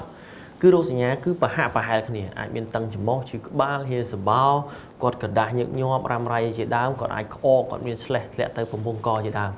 จังหายโรคสัญญาต่างอ้อได้การบรรดาปีจึงมือจมูกนั้นคือพิจารณาวิปหะปะหายขณีจึงในปีเดียเนี่ยจึงมือมันเนี่ยกอดบานแต่จูบกรุ๊ปเป็ดเอาธนามอุทิศธนามบัญหมกจ่อกอดบัญมาเสร็จแต่กอดทูกอดจีสัสบายเนื้อไปเด็กกอดจูบมัดแพะบองโอนไอจีดามจังเนื้อไปเด็กกอดเรียรามันต้องกอดมีนโรคสัญญาผ่าภายคณิตโดยจำจุดขังดามเนื่องจากเงยจะมองตัวใบจะชื่ออย่างมาด้อยชื่อกับเพนอย่างด้อยมีนโรคสัญญาผ่าภายคณิตจึงกอดนายน้อมคณีเอาปลาแต่ทิศปัดการปลานั้น cứ khô ở trong trời tế tháng năm để cọt phá nó có mình cóp tới nâng chữ ngữ để cọtกับពងត្រាមានបញ្ហានឹងដែរនេះហើយគឺជាកត្តាមួយដែលធ្វើឲ្យមានការវិវត្តពីប្រភេទជំងឺរបស់គាត់ហ្នឹងពីកម្រិតស្រាលទៅជាមធ្យមឬក៏ពីកម្រិតមធ្យមទៅកម្រិតខ្លាំងតែម្ដងបាទដូច្នេះប្រជាពលរដ្ឋយើងនៅមានការយល់ច្រឡំចំណុចនឹងជាច្រើនហើយខ្ញុំបានជួបអ្នកជំងឺជាច្រើនដែរដែលគាត់តែងតែប្រាប់ថាអូខ្ញុំប្រើថ្នាំហ្នឹងទៅបានធូរតាមរយៈបងប្អូនខ្ញុំណែនាំឲ្យប៉ុន្តែគាត់ថាបានធូរមែនប៉ុន្តែចង់បញ្ចប់គាត់នៅតែត្រឡប់មករកគ្រូពេទ្យដើម្បីឲ្យព្យាបាលដដែលនេះបញ្ជាក់ថាជំងឺគាត់អត់បានធូរទេបើសិនជាធូរបានជាសះស្បើយខ្ញុំគិតថាគាត់អត់មករកគ្រូពេទ្យដើម្បីធ្វើការព្យាបាលទេបាទដូច្នេះកត្តាដែលល្អមែនតើមិនមែនជារឿយៗខ្ញុំតែងតែជំរុញឲ្យគ្រូឲ្យអ្នកជំងឺអញ្ជើញមកជួបគ្រូពេទ្យហើយដូចនៅប្រទេសគេអត់ដូចយើងចាំដល់តែឈឺបានគេមកជួបពេទ្យទេនៅប្រទេសគេគឺមានពេលវេលាគេមួយសម្រាប់គេ check up គេត្រួតពិនិត្យសុខភាពរបស់គេកញ្ចប់តូចកញ្ចប់ធំកញ្ចប់តូចមានទៅឆែកអីខ្លះត្រូវពិនិត្យអីខ្លះកញ្ចប់ធំពិនិត្យអីខ្លះរយៈពេលប្រហែលនឹងជាដើមបាទដូច្នេះខ្ញុំសូមធ្វើការណែនាំថាអ្វីដែលជាល្អបំផុតនោះគឺយើងការពារប្រសើរជាយើងព្យាបាលសប្តាហ៍ថ្ងៃនេះបាទហើយយើងឃើញជំងឺឈឺមួយមិនគិតថាគ្រូពេទ្យមិនគិតថាអ្នកណាអ្នកណីទេវារងចាំតែឱកាសល្អដើម្បីចូលមកខ្លួនយើងទេបាទដូច្នេះមានតែខ្លួនយើងទេដែលអាចការពារបានបាទសូមអរគុណអរគុណលោកវិជ្ជបណ្ឌិតដោយពេលវេលាមានកំណត់ជាអនុសាសន៍ចុងក្រោយរបស់លោកវិជ្ជបណ្ឌិតដើម្បីផ្ដាំផ្ញើដល់ទូរទស្សនិកជនក៏ដូចជាពលរដ្ឋទាំងអស់ដែលកំពុងតាមដានទស្សនាថាតើមានអ្វីដើម្បីជាការថ្លែងបាទប្រាប់ជូនដល់ពួកគាត់នេះឱកាសចុងក្រោយនេះបាទអ្វីដែលខ្ញុំជម្រាបជូនជាចុងក្រោយជូនដល់ពុកម៉ែមីមីបងប្អូនទាំងអស់គឺថាសូមមេត្តារូតរះយកបងប្អូនកូនចៅទាំងអស់ដែលមានបញ្ហាមិនថាតែជំងឺតិចចំមោះឬបំពង់កទេទោះបីជំងឺអីសូមមេត្តាស្រោតរូតរះយកកុមារក៏ដូចជាអ្នកជំងឺសាច់ញាតិដែលមានបញ្ហាសុខភាពនឹងយកទៅជួបគ្រូពេទ្យដែលមានជំនាញឯកទេសឲ្យបានត្រឹមត្រូវហើយការទទួលយកការព្យាបាលតាមរយៈការណែនាំរបស់គ្រូពេទ្យឲ្យបានទៀងទាត់ដូចជាការប្រើប្រាស់ថ្នាំដែលជាដើមព្រោះខ្ញុំឃើញថាប្រជាពលរដ្ឋយើងមួយចំនួនធំនៅពេលដែលគាត់បានទៅទទួលសេវាបានទៅទទួលការពិគ្រោះត្រឹមត្រូវក៏ដោយនៅពេលដែលគ្រូពេទ្យណែនាំឲ្យគាត់ទទួលទានថ្នាំ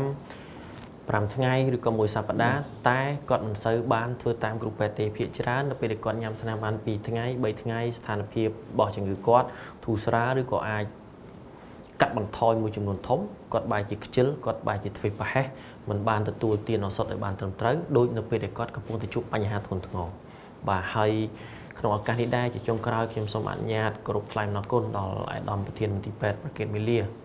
ដែលលោកតែងតែផ្ដល់ឱកាសឲ្យរូបខ្ញុំបានចូលរួមនៅក្នុងកម្មវិធីនេះដើម្បីធ្វើការបកស្រាយជូនប្រជាពលរដ្ឋយើងបាទ